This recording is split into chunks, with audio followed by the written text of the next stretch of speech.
अभी जैसे सीईटी के फॉर्म भरना शुरू हो चुके हैं, तो मुझे बहुत सारी क्वेरीज पेरेंट्स की इस प्रकार से आ रही है, specially related with PCM and BCA. तो ये दोनों सीईटी अलग अलग है। 12th के साइंस के जो बच्चे हैं उन्हें 2 सीईटी देना है। एक सीईटी है पीसीएम की जो फिजिक्स केमिस्ट्री मैथ्स के लिए है, और एक सीईटी है बीसीए के लिए, बैचलर इन कंप्यूटर एप्लीकेशन के लिए। दोनों का एलिजिबिलिटी क्राइटेरिया नागपुर यूनिवर्सिटी के अनुसार 12th में मैथ सब्जेक्ट होना कंपलसरी है। तो इसके लिए स्टूडेंट्स को, कई बार स्टूडेंट्स की प्रॉब्लम्स ये होती हैं कि हमने एक सीईटी का फॉर्म भर दिया, मतलब उसी में हम बीसीए की भी एडमिशन के लिए एलिजिबल हो गए, जबकि ऐसा नहीं है। पीसीएम की जो सीईटी है वो आपको इंजीनियरिंग के लिए, फर्स्ट ईयर इंजीनियरिंग के लिए एडमिशन के लिए एलिजिबल करती है, और बीसीए की सीईटी जो है वो फर्स्ट ईयर बीसीए के लिए आपको एलिजिबल करती है।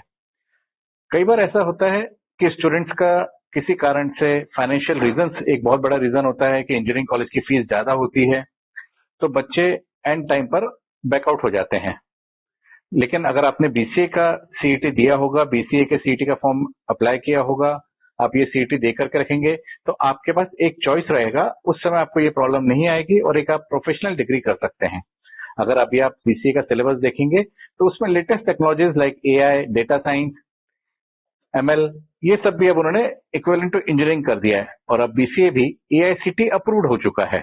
सिमिलरली जैसे इंजीनियरिंग एआईसीटी अप्रूव्ड होता है, वैसे ही अब बीसीए भी एआईसीटी अप्रूव्ड है। तो आप लोगों के पास, स्पेशली जो पीसीएम के स्टूडेंट्स हैं, फिजिक्स केमिस्ट्री मैथ्स के, उनके पास ये बहुत अच्छा अपॉर्चुनिटी है कि उनके पास एक और डिग्री करने के लिए अवेलेबल है। और इस डिग्री करके भी आप लोग, अभी हमारे जो पुराने स्टूडेंट्स हैं, बहुत अच्छे जॉब्स पर पहुंच चुके हैं। कई लोग इवन अब्रॉड में भी इस समय जॉब कर रहे हैं।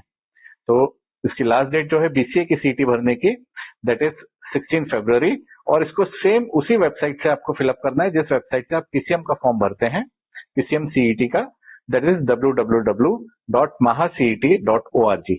इसी वेबसाइट से आपको बीसीए की भी सीईटी का फॉर्म फिलअप करना है।